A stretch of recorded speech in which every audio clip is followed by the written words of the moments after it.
Welcome to the podcast of the impossible. I'm Peter Wood, and my guest today is having the best kind of identity crisis one can have, and we are going to talk about it. It's the one, the only, Jobeth Bowers.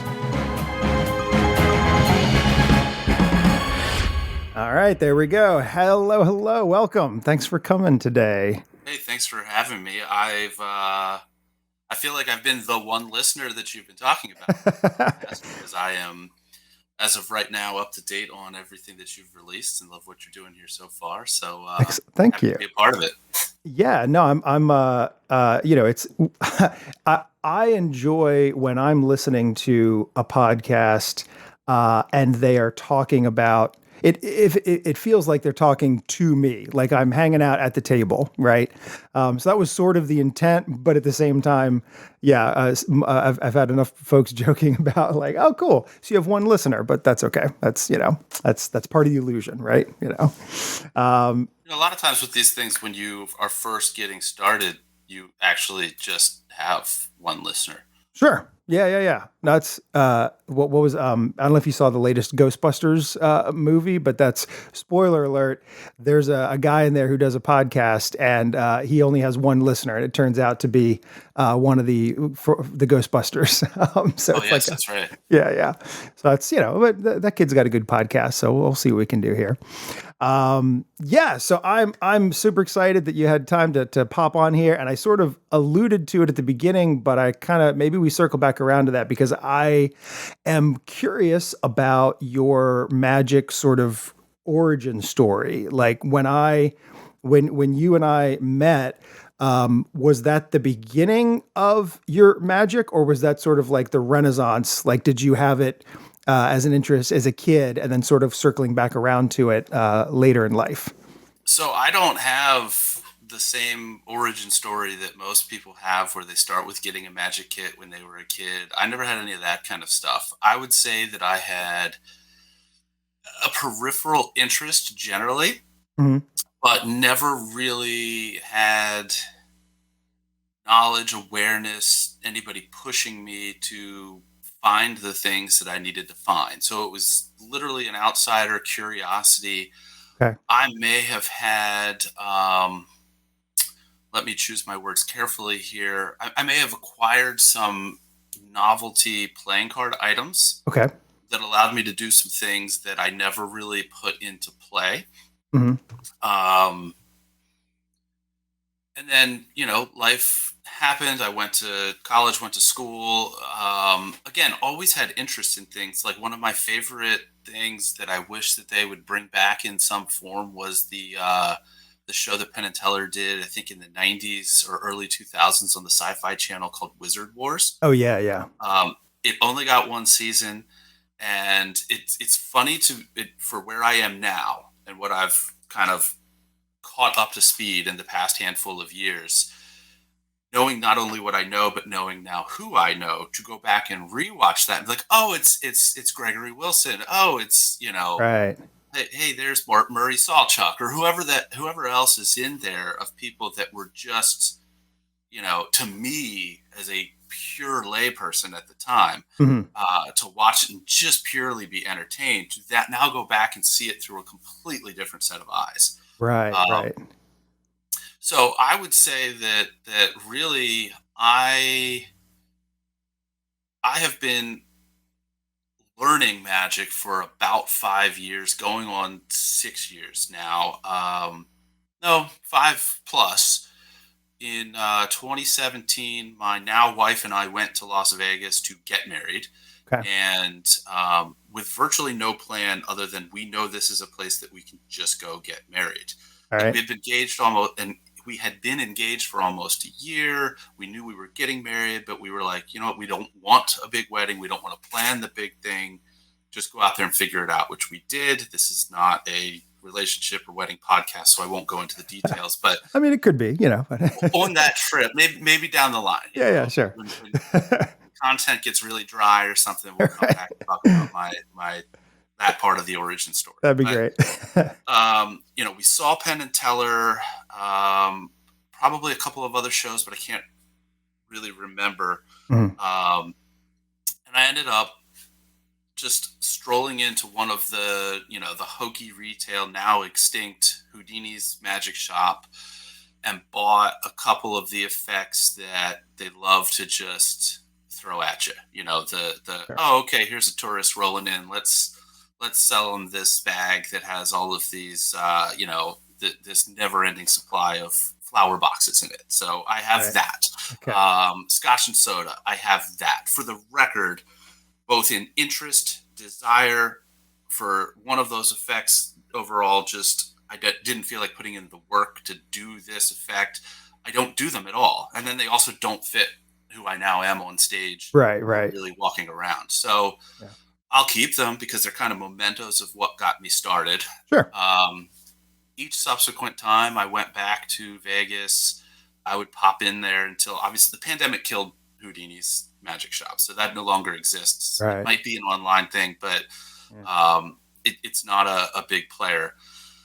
So one time I'm in there and somebody's like, hey, I was looking at the Tarbell books. Okay. I have the Tarbell books in there, and I'm like, and I'm sitting here noodling in my mind of if I buy these books and actually read them, I mean, there's 8 books here. Like everything that anybody does is here, Yeah. which Yeah. is, in retrospect, absolutely true. Um, you got to work for it and find it and turn it into what you're seeing people do on stage, but it's all there. The Mhm. blueprints are all in those books. And the guy's like, and I wasn't going to buy them there. I was going to go find them online because I wasn't going to take back on and pay extra to ship them back or Sure. fly them back. Yeah. But one of the kids behind the counter is like, hey, you should check out this website. It's a, I don't know, are we shilling brands here? Sure. Absolutely. It's a bird in a tuxedo. Okay. You can go and there are video demonstrations of each of the chapters in these books, and you can get 10 of them for $100. Nice. Okay. And if anybody has bought from the bird in the tuxedo or any of its, friends and competitors, Right. that once you've bought one thing, you are now on the IV Yeah. and you are getting dripped. What now, having been on the IV for like 4 years, I know that these clickbait emails that come out that say, hey, check out this new thing.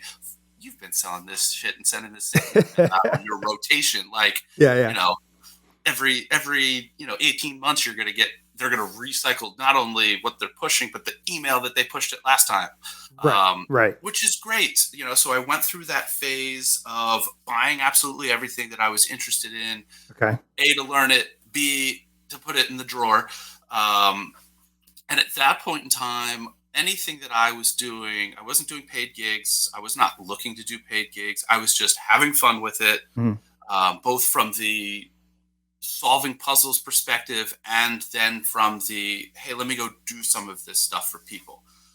Um, Probably one of the first times that I ever did any like significant walk around. And when I say significant walk around, I mean I brought more than just one thing with me to show one person, maybe if it comes up. Yeah. But on Halloween of 2018, I loaded up with a bunch of different effects that I was interested in rolling out there.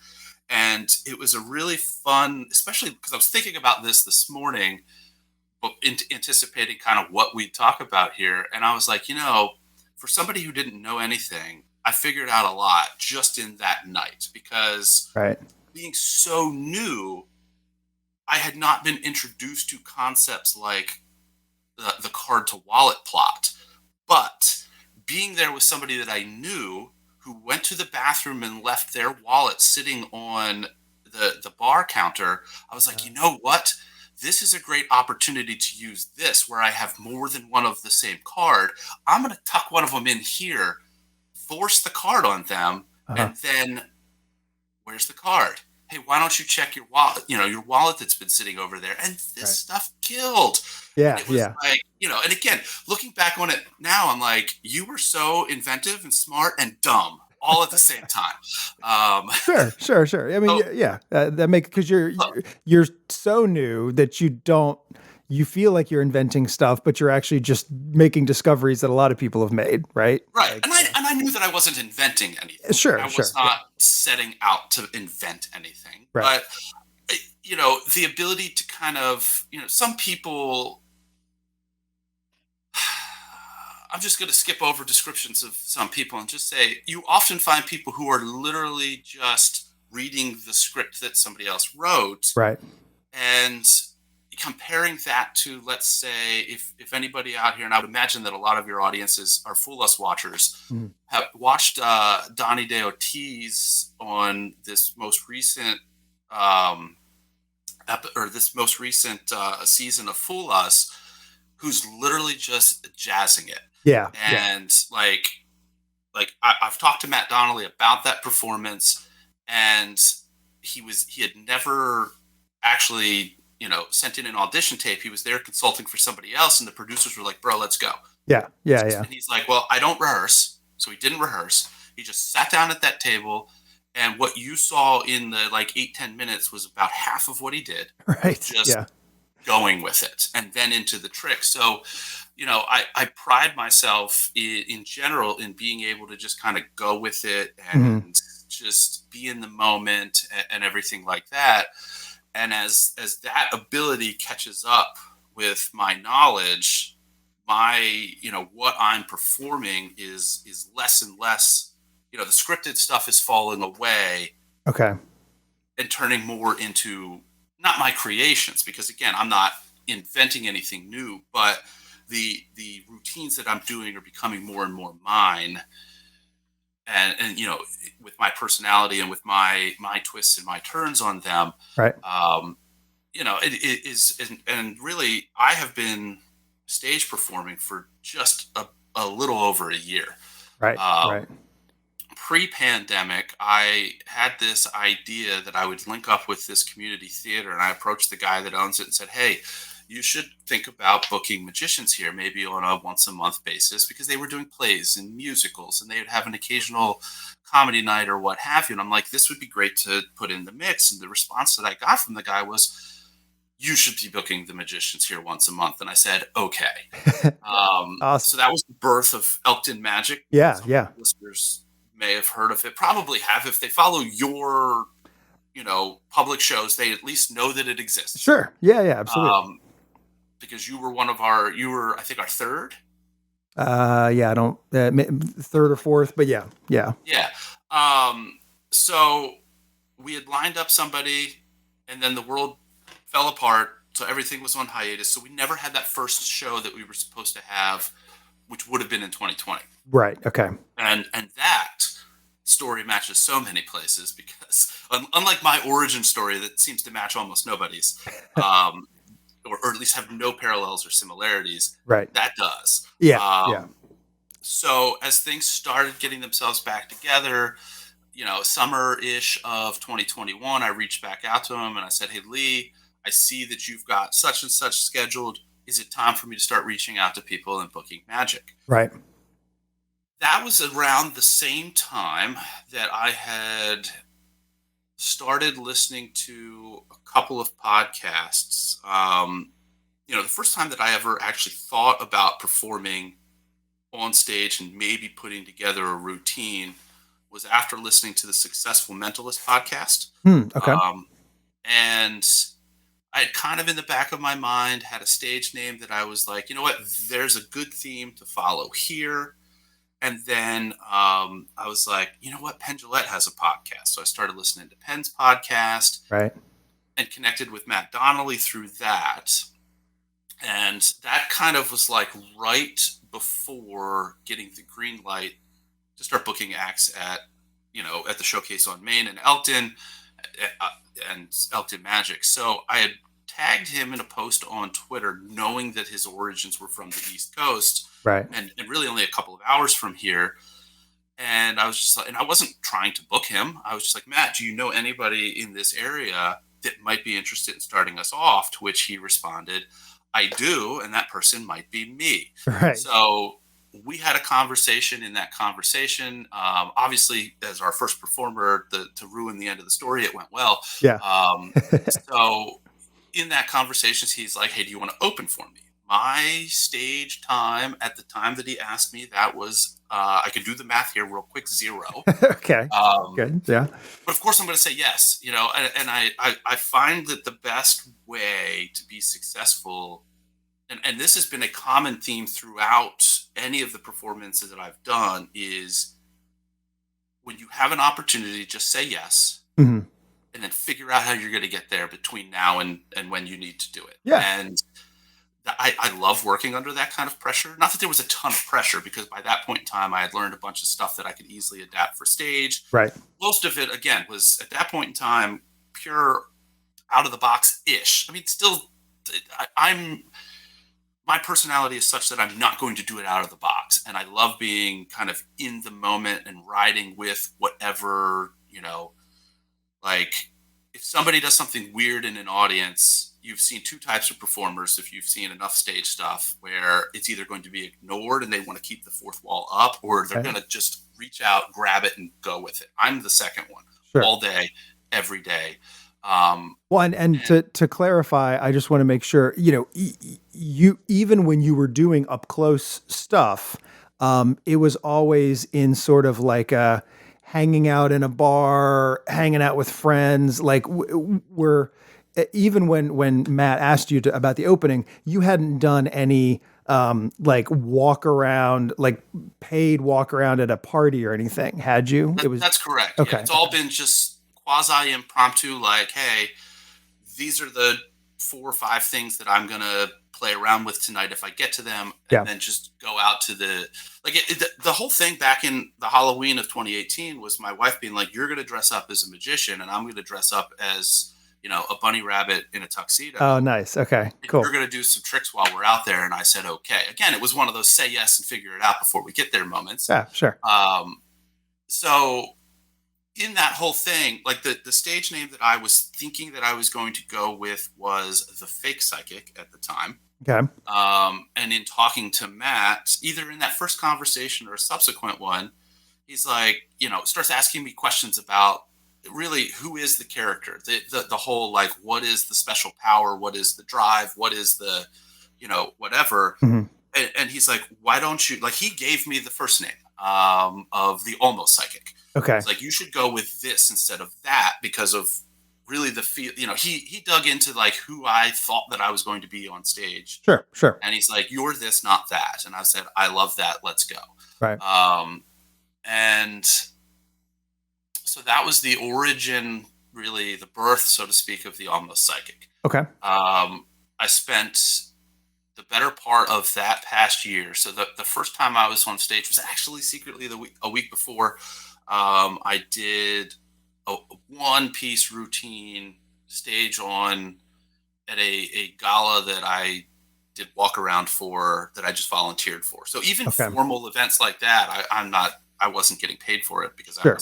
I really wasn't asking. I just wanted to go get the flight time, get the experience, go out there and do it. If you Yeah. ask nice, you can probably still get me to do a show for free. So, Sure. Sure. I might, if you're in California, I'll make you pay for my flight. Yeah. Yeah. Yeah. Sure. But I'll probably still do the show for next to nothing. Right. Right. So I spent that year basically opening for Matt. I opened for you. I opened for a couple of our other performers. Yeah. Um, I was part of some variety shows here and there. One was a burlesque variety show that was a 2-nighter that my wife came to night 2, and I think that almost got me divorced because she did not know what she was getting herself into. Yeah. Um, Uh-huh. and it's all fine and good now. There was like a comedy show that a friend of mine was like, "Hey, I'm booking this comedy show at this marijuana dispensary. Oh yeah. I Uh, remember you telling me about this. Yeah. oh yeah, yeah.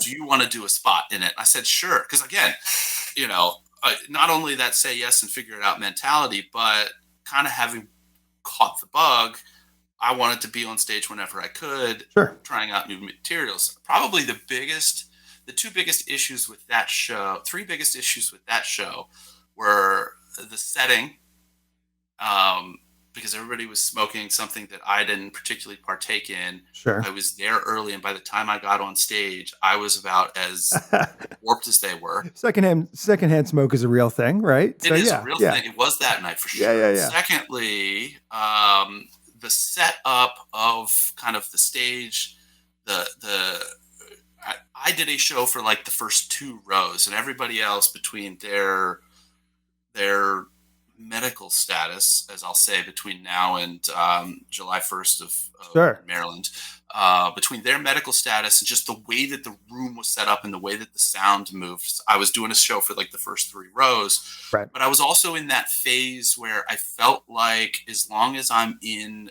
the same geographic area, I need to do different stuff every time I go on stage. Oh, okay. Right. That has obviously changed for me now. Like I've got a routine that I do, and I don't care if you come to the same show. If I do a week's worth of shows and you follow around, you're pretty much going to see me do the same set. Yeah. Back then, if I thought that one person would be there that had seen me before, I felt like I needed to do all new material. Sure. Sure. Well, that venue was also set up. You were the only non-musical act, right? Like it was non-comedy act. it's okay. So there were comics. Yeah. And I guess It was the non-stand-up. Okay. Sure. All right. So I mean, I guess in retrospect, it didn't go poorly. It's that whole like, as the performer, you have an expectation of how this is going to go, Right. and it fell flatter than my expectations. Sure. I believe that the first 3 rows or so that could actually take in the experience were quite entertained, but again, Okay. I wasn't happy with it. Right. I did a piece in an event at Greenmount, things like that, mostly opening for people, and then had started having people reach out to me to be like, hey, can you do this? Hey, can you do that? So that Cool. kind of grew. And I knew that the 15 to 20 minutes that I was doing opening for people would eventually start to solidify, which it did. And then I'd start building upon that. So, now if somebody reached out to me and said, hey, we want you to do a 45-minute to an hour stage, so that would be a yes without the, okay, and then I've got to figure it out. Like I'm there. Yeah. I'm still tweaking. I'm still refining. I'm still working with people like Larry Haas and Jeff McBride to kind of iron out things like the blocking and some of the scripting. But for the most part, if somebody said, hey, we need you to go and we need you on stage for 45 minutes 2 days from now, Right. it's already sitting where it's sitting. I could just go do it. Right. So, Well, and so I think we might have to tease here. You may have mentioned it in time 1 or 2 times, but I think we should do this again. We should chat. I've got a bunch of things I want to hear more about. Certainly, the Jeff McBride experience. Absolutely, yeah. We should talk about that. But also, I would love. Do you want to tease what the new name is, or do you want to sort of talk about that in a separate episode? What do you? Let's cliffhang that. Okay. All right. So the next time anyone tunes in here with Jobeth and me talking, then you'll hopefully get a sense of what the new version 2.0 is and why and how you got to that point of view. Right. That's exciting. Yeah, sounds good. But in the meantime, for anyone who's watching this, we've got it on the screen here, but you can go to thealmostpsychic.com, and that is the best way to find out more about what Jobeth is up to. And then if you're doing the social media, it's psychic-ish. So again, that's psychic, PSYCHIC, and then ish, ISH. So psychic-ish on the social medias, and then you can go to thealmostpsychic.com.